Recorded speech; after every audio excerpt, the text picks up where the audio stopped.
আসসালামু আলাইকুম। উমরাহ কিংবা হজ ভিসা অ্যাপ্লিকেশনের জন্য অ্যাপসের মাধ্যমে আপনার পাসপোর্ট এবং বায়োমেট্রিক ডেটা প্রদান বাধ্যতামূলক। এই ভিডিওতে আমরা আমাদের অভিজ্ঞতায় বায়োমেট্রিক ডাটা প্রদানের পদ্ধতি এবং বিভিন্ন সমস্যার সহজ সমাধান নিয়ে আলোচনা করেছি। ভিডিওটির শুরু থেকে শেষ পর্যন্ত দেখলে বিস্তারিত জানতে পারবেন ইনশাআল্লাহ। ইন্টারনেট সংযোগ থাকা একটি মোবাইল এবং আপনার পাসপোর্টটি সাথে থাকলে মাত্র 5টি ধাপে ঘরে বসেই খুব সহজে আপনি এটি সম্পাদন করতে পারবেন ইনশাআল্লাহ। ধাপগুলো হলো apps install, email verification, passport scan, face image capture, fingerprint scan. প্রথমে গুগল প্লে স্টোর বা অ্যাপল স্টোরে গিয়ে সাউদি ভিসা বায়ো টাইপ করুন, অ্যাপসটি ইনস্টল করুন। ইনস্টল হয়ে গেলে এটি ওপেন করুন।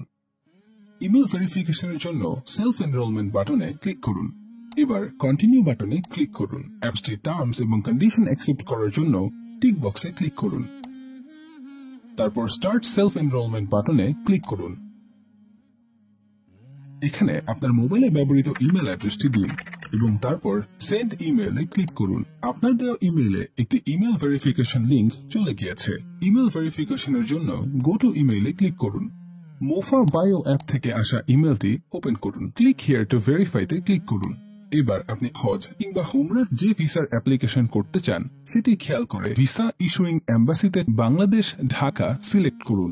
আপনি যদি প্রথমবারের জন্য অ্যাপ্লিকেশন করে থাকেন তবে নো বাটনে ক্লিক করুন এবং কন্টিনিউ বাটনে ক্লিক করুন। আর যদি পূর্বের ভিসা থেকে থাকে তবে ইয়েস বাটনে ক্লিক করুন। ইয়েস বাটনে ক্লিক করার পর খেয়াল করবেন এখানে পুরনো ভিসায় ব্যবহৃত পাসপোর্টের ইনফরমেশন চাচ্ছে। যদি ভিন্ন পাসপোর্টে থাকে তবে এখানে উক্ত পাসপোর্টটির নাম্বারটি টাইপ করুন।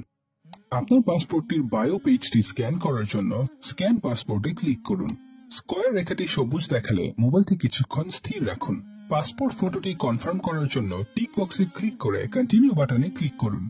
এবার আপনার পাসপোর্টের ইনফরমেশনগুলো যেমন পাসপোর্ট নাম্বার, ন্যাশনালিটি, জন্ম তারিখ, নাম, এক্সপায়ারি ডেট, জেন্ডার সবকিছু আপনার পাসপোর্টের সাথে মিলিয়ে নিন। সঠিক না থাকলে কারেকশন করে নিন। এইখানে কারেকশন করার সুযোগ রয়েছে। এরপর কন্টিনিউ বাটনে ক্লিক করুন।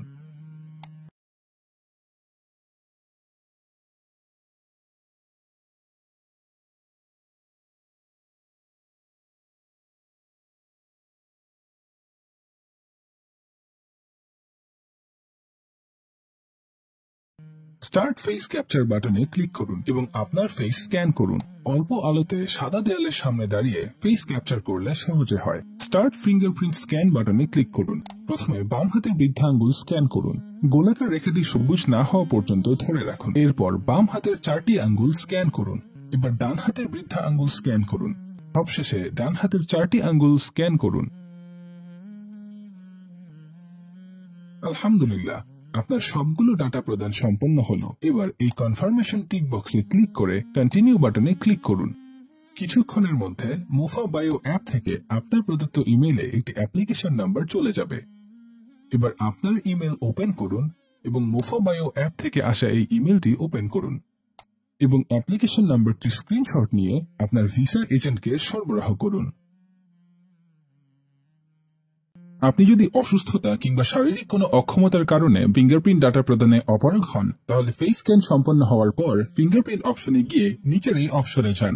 এখানে ক্লিক করলে খেয়াল করবেন ফিঙ্গারপ্রিন্ট এক্সেপশন টাইপ এবং মেডিকেল রিপোর্ট নামে 2টি অপশন চলে এসেছে। ফিঙ্গারপ্রিন্ট এক্সেপশন টাইপে ক্লিক করলে দেখা যাবে অনেকগুলো অপশন দেখা যাচ্ছে। অপশনগুলো হচ্ছে আপনার কি কোনো হাত বিচ্ছিন্ন আছে, আপনার কি হাতের আঙ্গুলের কোনো অতিরিক্ত সংখ্যা আছে, আপনার হাতে কি বেশ কয়েকটি আঙুল অনুপস্থিত, আপনি কি ডায়াবেটিসে ভুগছেন, আপনি কি সোরিয়াসিসে ভুগছেন, আপনি কি একজিমায় ভুগছেন, আপনি কি কারিগর হিসাবে কাজ করছেন, আপনার কি কোনো হাত ভাঙা, আপনার কি কোনো আঙুল ভাঙা। আপনার সমস্যাটি চিহ্নিত করে সিলেক্ট করুন। এরপর এইখানে ক্লিক করুন। এখন আপনার মেডিকেল রিপোর্টটির একটি ছবি তুলুন। উল্লেখ্য, এইখানে মেডিকেল রিপোর্টটিতে আপনার বা রোগীর নাম ও পাসপোর্ট নাম্বারটি উল্লেখ থাকতে হবে, অন্যথায় মেডিকেল রিপোর্টটি রিজেক্ট হয়ে যাবে। অতঃপর আপনার যে হাতে সমস্যা রয়েছে সেটির একটি ছবি তুলুন। এখন এই টিক বক্সে ক্লিক করার পর কন্টিনিউ বাটনে ক্লিক করে আপনার বায়োমেট্রিক ডেটা প্রদান সম্পন্ন করুন। এখন আপনার প্রদত্ত ইমেইলে এই ডাটা প্রদানের একটি ইমেল চলে গিয়েছে। 2 থেকে 3 দিনের মধ্যে আপনার আবেদনটি গ্রহণযোগ্য হলে আপনার প্রদত্ত ইমেইলে কনফার্মেশন নাম্বারটি চলে যাবে ইনশাআল্লাহ।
Mm-hmm.